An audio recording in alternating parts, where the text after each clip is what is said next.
Syria के दमिश्क में मौजूद सैयद नाया जेल को ह्यूमन स्लॉटर हाउस के रूप में जाना जाता है।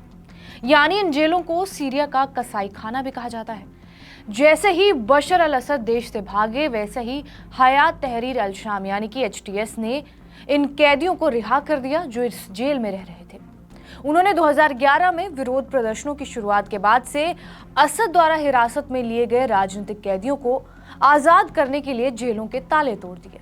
उनकी सुरक्षा में तैनात जितने भी अधिकारी थे, सबके सब भाग गए।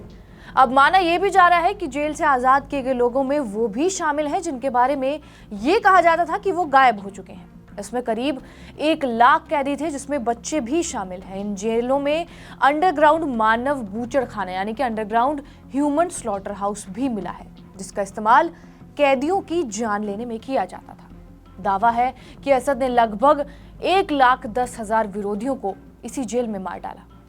असद को उखाड़ फेंकने के बाद विद्रोहियों के सबसे बड़े अभियानों में से एक उन्होंने भयावह सैयद जेल से कैदियों को मुक्त कराया।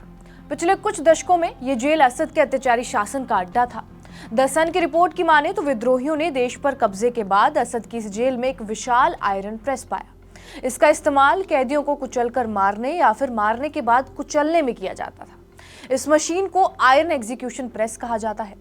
कथित तौर पर कैदियों को फांसी दिए जाने के बाद गार्ड उन्हें लोहे के प्रेस पर रख देते थे। अल जजीरा की रिपोर्ट की माने तो इस अंडरग्राउंड कालकोठरी में अभी भी अनगिनत लोग फंसे हुए हैं। अधिकारियों ने पुराने सैनिकों और जेल प्रहरियों से विपक्षी बलों को उनके इलेक्ट्रॉनिक दरवाजों को खोलने के लिए पासवर्ड देने के लिए कहा है।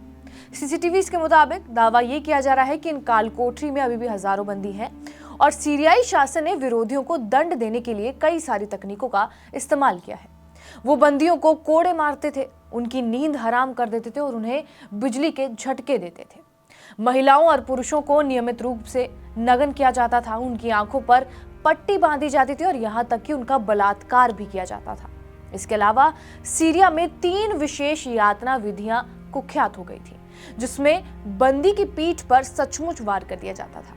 पहली विधि को जर्मन कुर्सी के नाम से जाना जाता था और इसमें जेल के गार्ड बंदियों को कुर्सी पर बिठाते थे और उन्हें तब तक पीछे की ओर झुकाते थे जब तक उनकी रीढ़ की हड्डी टूट ना जाए।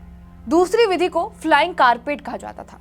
इसमें पीड़ितों को एक फोल्डेबल लकड़ी के बोर्ड पर रखा जाता था। फिर गार्ड बोर्ड के दोनों किनारों को ऊपर उठाते थे, जिससे पीड़ित के घुटने और छाती एक साथ आ जाती थी, जब तक कि स्थिति में पीठ में बहुत ज्यादा दर्द ना होने लगे। लास्ट में जाकर जेल के गार्ड अक्सर बंदियों को एक सीढ़ी से बांध देते थे और फिर सीढ़ी को धक्का देकर पीड़ित को अपनी पीठ के बल गिरते हुए देखते थे और ऐसा बार बार किया जाता था।